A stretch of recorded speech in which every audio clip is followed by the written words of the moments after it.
নমস্কার শ্রোতা বন্ধু। আজ আমি মমতার কথা ও কবিতা চ্যানেলে কোনো কবিতা বা কাহিনী শোনাবো না। মহালয়ার পূর্ণ লগ্নে আমার এক পরম প্রাপ্তির অভিজ্ঞতা আমি আপনাদের সঙ্গে ভাগ করে নেব। গতকাল বস্ত্রদান উপলক্ষে আমি এক বৃদ্ধাশ্রমে গিয়েছিলাম।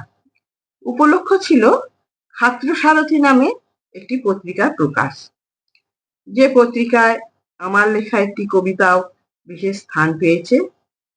কোনো এক সময় সেই লেখাটি আমি আমার চ্যানেলের মধ্য দিয়ে আপনাদের অবশ্যই শোনাবো। যাক, এটা একটা দিক। এবার আসি আমার পরম প্রাপ্তির কথা নিয়ে। বস্ত্রদান অনুষ্ঠান, আমি কোনোদিন এই ধরনের অনুষ্ঠানে আগে আসিনি, এটাই প্রথম। টিটাগড়ে মমতালয় নামক একটি বৃদ্ধাশ্রমে এই অনুষ্ঠানটি গতকাল হলো। প্রচুর মানুষের সমাগম হয়েছিল, অনেক পরিচিত মানুষকেও সেখানে খুঁজে পেলাম। খাওয়া দাওয়ার সুন্দর ব্যবস্থা ছিল, অনেক গুণী মানুষজন এখানে উপস্থিত ছিলেন। রাজ্যের বিভিন্ন জেলা থেকে প্রচুর উপহার নিয়ে অনেকে এসেছেন। শুধু বস্ত্র বলতে যে কাপড় তা নয়, শীতের পোশাক, বিছানার চাদর, এমনকি বেলডাঙার গামছাও অনেকে উপহার হিসেবে এনেছেন। বৃদ্ধাশ্রমে দেওয়ার জন্য অনুষ্ঠানের শুরুতে সংগঠনের যেসব ব্যক্তিরা আছেন তারা সব কিছু কিছু বক্তব্য রাখলেন। কেউ গান করলেন, কেউ নাচ করলো। আমি সেখানে একটি নিজের লেখা কবিতাও পাঠ করলাম। এরপর শুরু হলো বস্ত্রদান। বৃদ্ধাশ্রমের আবাসিকদের হাতে যখন প্যাকেট ভর্তি উপহার তুলে দেওয়া হচ্ছিল, আবাসিকদের অভিব্যক্তি আমি ভাষায় প্রকাশ করতে পারবো না। তার আনন্দ যে এত হতে পারে এর আগে আমি কখনো দেখিনি।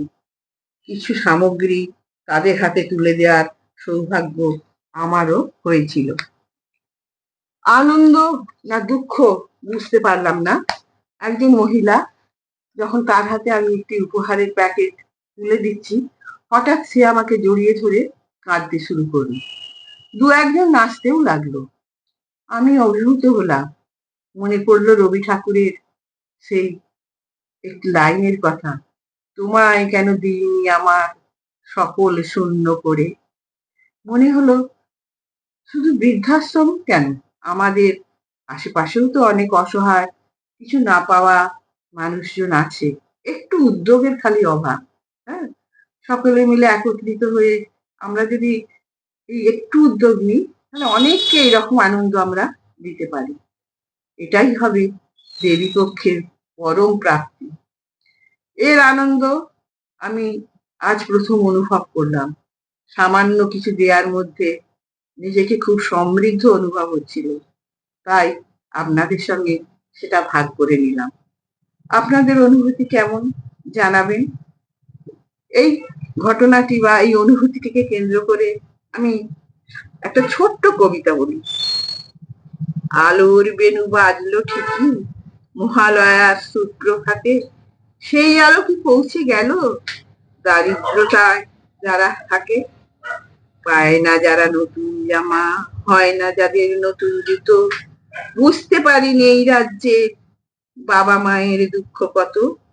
যাদের অনেক অনেক আছে তারা যদি একটু ছাড়ে, আলোর বেণু পৌঁছে যাবে কিছু না পাওয়া ছেলের ঘরে। নমস্কার।